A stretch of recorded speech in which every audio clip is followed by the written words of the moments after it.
საქართველოში პოლიტიკა არის რაზე გათვლილი. წვრილი მესაკუთრეები, აი მიწის იქნება ეს თუ მიწის მესაკუთრეები, რომელიც წვრილი მესაკუთრე, აი პატარა მიწის ნაკვეთი აქვს, ხო? მასეთი ხალხისთვის ზოგადად მიწის დამუშავება არარენტაბელური უნდა გახდეს. პოლიტიკა ეგ არის. წვრილი მესაკუთრე უნდა გამოიდევნოს და მსხვილი მონოპოლისტი მესაკუთრეების ხელში უნდა გადავიდეს. ეგ არის გეგმა. ამიტომ ნელ-ნელა ისეთი რეგულაციები და ისეთი ფასები დგინდება, რომლითაც წვრილი მესაკუთრე უბრალოდ ვეღარ ახერხებს. ვეღარ გაიტანს ბოლოს თავის გაყიდის. ჩათვლის რომ არ არის რენტაბელი, ვერ ინახავს თავის თავს და გაყიდის. მხოლოდ მსხვილი მესაკუთრე შეინახავს. და ეგ შემთხვევით კი არ არის. პირდაპირ მიზან მიმართულად ეგ არის. პოლიტიკა ეგ არის საქართველოში. საქართველოს მთავრობა ასე კი არ უყურებს საკითხს, აი რაღაცა სოფელია, რეგიონია და აი აქ ადგილობრივ მოსახლეობას მოდი პირობები შეუქმნა რომ ისინი გამრავლდეს. მასე არ უყურებს. საქართველოს ხელისუფლება უყურებს საკითხს, ეს სოფელი ხოა. ამ სოფლის მოსახლეობას ხო ეკუთვნის მიწები. ამათმა ყველამ უნდა გაყიდოს. ეს მიწები ამათ არ უნდა ეკუთვნოდეთ. ეს მიწები უნდა ეკუთვნოდეს ვიღაცა, რა თქმა უნდა, ქართული ოცნებისთან დაახლოებულ პირს რი იქნება. ვიღაცა ერთს უნდა ეკუთვნოდეს, რომელიც მე ამათთან არის და დანარჩენი ის ხალხი უნდა რაღაცა თვალსაზრისით ან ქალაქში რაღაც მომსახურე პერსონალში უნდა ან საერთოდ რა ვიცი სხვაეთშიც რო წავიდნენ არც მაგაზე არავის არა ქართულ ოცნებაში არა აქვს მაგის პრობლემა. ამიტომ გეგმა ეგ არის. ყველაფერი მიდის მანდეთ და ეგ აუცილებლად ეგრე მოხდება. არაფერი არ შემოbrunდება, იმიტომ რომ პირდაპირ მთავრობიდან დაკვეთა იმისი თუ როგორი კრიტერიუმებით უნდა დადგინდეს ფასები, როგორი კრიტერიუმებით უნდა დადგინდეს რეგულაციები, ასეთია. და ხო არ შეიძლება მაგ ამოცანამ ისეთი შედეგი მოიტანოს, რომ გამრავლდა ხალხი და პირიქით ამოის. ეგეთი რამე არ მოხდება. გაყიდის ხალხი. მაგას უნდა თვალი გაუსწოროთ. ასეთი მთავრობა გვყავს, ეგ აქვს ამოცანა, ეგ მოხდება. ხალხი გაყიდის მაგ მიწებს, იმიტომ რომ ეგეთ მთავრობა გვყავს. და ეგ ფასები თანდათან კიდე გაიზრდება. ეს ახლა ნაბიჯია, ერთ ბაშად არ შეიძლება მაგის გაკეთება. იმიტომ რომ ერთ ბაშად მყიდველიც არ არის.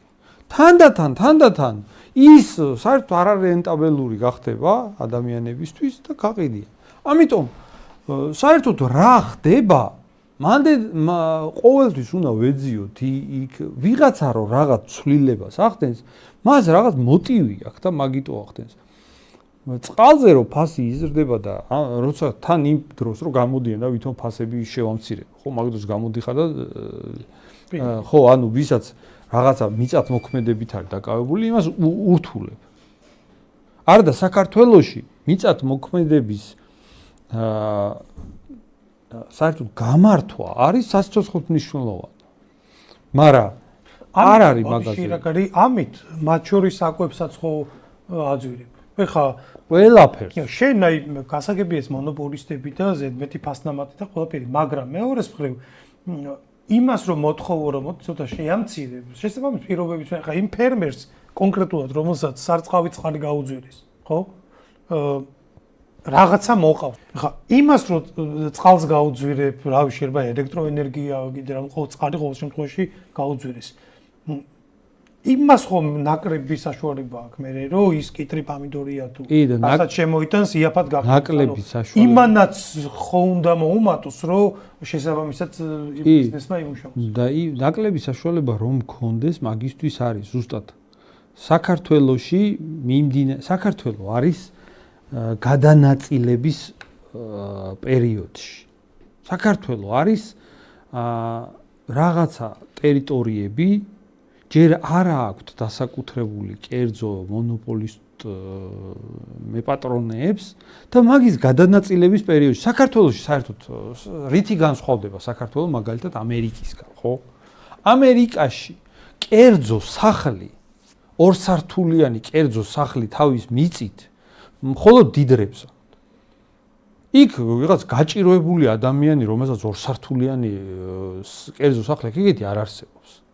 და ეგ რატო არ არსებობს? იმიტომ რომ იქ უკვე ყველაფერი გადანაწილებულია. საქართველოში უამრავი ადამიანია, ვისაც კერძო სახლი აქვს, ორსართულიანი სახლი აქვს, ეზო აქვს, უზარმაზარი, ამერიკის კრიტერიუმები მილიონერივით ქონება აქვს, მაგრამ გაჭიროებულია და შემოსავალი არ აქვს. ეგ რატო? იმიტომ რომ არ არის გადანაწილებული. საქართველოში ეს მთავრობა რას აკეთებს? ეს მთავრობა თავის ხალხს უნაწილებს ქვეყანას. ეგ მაგ პროცესში ეგ კარგად უნდა გავაცნობიეროთ, ვიღაცას ნუ გონია, რომ ვიღაცას ეს მთავრობა მოსულია იმისთვის, რომ ვიღაცა ფეხზე დააყენოს იქ სადღაც გაჭიროებული როა. მაგისთვის არ არის ეს მთავრობა მოსული. ეს მთავრობა არის მოსული იმისთვის, რომ გაჭიროებული ხალხი ორსართულიან სახლებში აღარ უნდა ცხოვრობდეს ამ მთავრობის ხედვით. გაჭიროებული ხალხი უნდა ცხოვრობდნენ სადღაც ნაქირავებში, რომელსაც ძლივს იხდიან და უნდა იყვნენ გადარბენაზე, სამსახურიდან გაგდების უნდა გული უნდა უსკდებოდეს ადამიანს სამსახურიდან გაგდებით, რომ დაემუქრებიან. აი მასეთ მდგომარეობაში ეგ მაგისთვის არის ეს მთავრობა, მაგისთვის ახდენს ნებისმიერ ცვლილებას. ამიტომ ეგ მაგ მიმართულებით მიყავს ყველაფერი.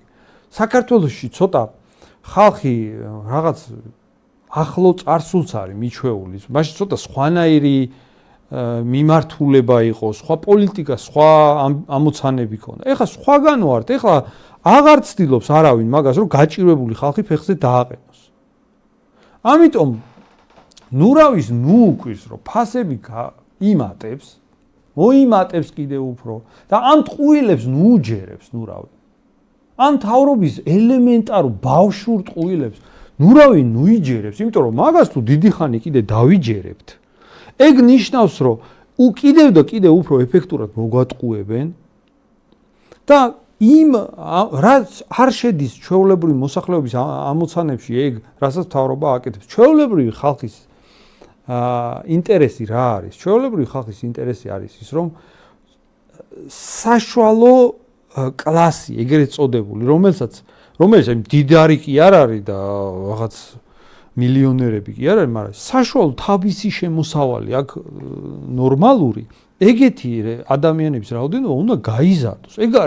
ეგ არის ამოცანა ჩვენი. მაგრამ ეგ ამოცანა არა აქვს ამ მთავრობას. ხო და ამიტომ ძალიან მნიშვნელოვანია რაღაცა რო ხდება, ეგ არ ჩავთვალოთ ისეთ მოვლენად, რომ ვიღაცას რაღაცა შეეშალა, ვიღაცამ რაღაცა ვერ გაიგო, რატო უნდა გაზარდოს ფასი. მაგას მიზან მიმართულად აკეთებენ. თან ამ ყველაფერს რა თქმა უნდა თავისი საინფორმაციო საშუალებები გამოაცხადებენ ისე თითქოს ფასები კლებულობს ხალხო, თქვენი მდგომარეობა უკვე გაუმჯობესდა. პირველ ადგილზე ვართ ევროპაში. ხალხო, ვერ გრძნობთ მაგას? ვერ გრძნობთ? ეგ ხო მართლა. როგორ ასეთი დაუნახავები როგორ ახართ პირველ ადგილზე ვართ ევროპაში ხალხო?